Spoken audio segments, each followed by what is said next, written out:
పీల్చుకోకుండా చేస్తున్న హెలెన్ తుఫాన్ తీరం దాటింది. మచిలీపట్నం సమీపంలో తీరం దాటినట్లు వాతావరణ శాఖ అధికారులు తెలిపారు. తీర ప్రాంతాల్లోనే కాకుండా కృష్ణా, గుంటూరు, ఉభయ గోదావరి జిల్లాల్లో భారీ వర్షాలు పడనున్నాయి.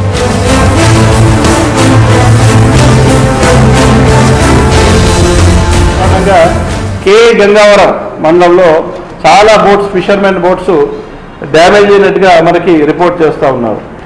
వరియే కాకుండా ఈస్ట్ గోదావరి జిల్లాలో కొబ్బరి, తర్వాత బనానా, అరటి తోటలు, ఇలాగా చాలా రకాలైన వృక్షాలు కూడా మనకి నష్టం సంభవించినట్టుగా తెలియజేస్తా ఉన్నారు.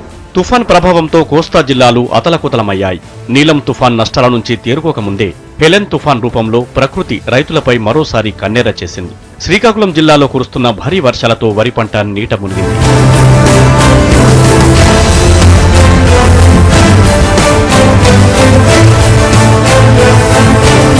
విజయనగరం జిల్లాలో మోస్తారు నుంచి భారీ వర్షాలు కురుస్తున్నాయి.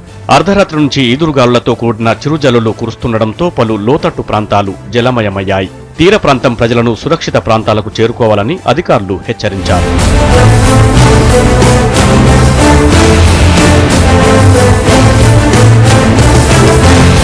హెలెన్ తుఫాన్ ప్రభావం ఉభయ గోదావరి జిల్లాలపై భారీగా పడింది. రాత్రి నుంచి భారీ ఈదురుగాలులు వీస్తుండటంతో ప్రజలు భయాందోళనకు గురవుతున్నారు. కాకినాడ పోర్టులో 9వ ప్రమాద హెచ్చరికను జారీ చేశారు. భారీ వర్షాలతో 2 జిల్లాలు అతలకుతలమయ్యాయి. బలమైన గాలులకు 100 ఎకరాల్లో కొబ్బరి చెట్లు నేలకూరిగాయి. అలల ప్రభావం చూసి తీర ప్రాంత వాసులు బెంబేలెత్తిపోతున్నారు.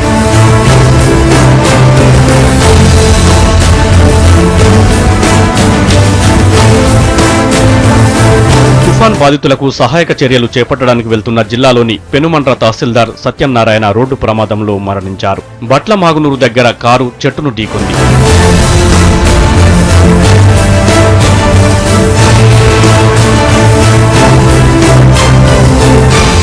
తుఫాన్ ప్రభావంతో కృష్ణా జిల్లాలో భారీ వర్షాలు పడ్డాయి. గంటకు 100 కిలోమీటర్ల వేగంతో వీచిన ఈదురుగాళ్లతో భారీగా చెట్లు నేలకూలాయి. దీంతో వాహనదారులు తీవ్ర ఇబ్బందులకు గురయ్యారు.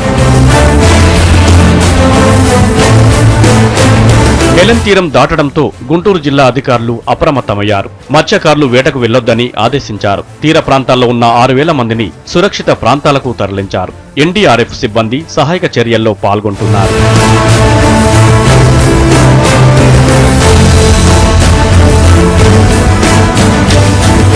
హెలెన్ తుఫాన్ ప్రభావంతో ఒంగోలు జిల్లా మత్స్యకారుల పరిస్థితి అగమ్య గోచరంగా తయారైంది.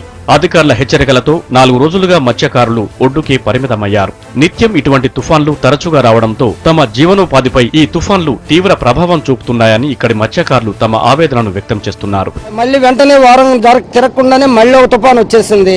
మళ్ళీ అధికారులు వచ్చేసి మీరు సముద్రంలోకి వెళ్ళొద్దు, మీరు సముద్రంలోకి వెళ్తే ఒప్పుకోమని చెప్పి బెదిరిస్తున్నారు.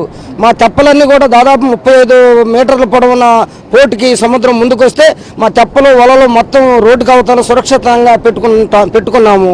కానీ కనీసం అధికారులు వస్తున్నారే కానీ గ్రామంలోకి వచ్చి కూర్చొని ఈ విధంగా ఎందుకు వస్తున్నాయో, మేమేదో సహాయం చేస్తాము, మీ పిల్లలకి మీకు తిండి తిప్పలకి ఇబ్బంది లేకుండా చేస్తాము అనే మాట వాళ్ళ నోటుకుండా రావటం లేదు. తుఫాన్ ప్రభావం ఇంకా ఉండటంతో లోతట్టు ప్రాంతాల ప్రజలను అధికారులు అప్రమత్తం చేశారు. సురక్షిత ప్రాంతాలకు చేరుస్తున్నారు. నష్టాన్ని తగ్గించేందుకు చర్యలు చేపడుతున్నారు.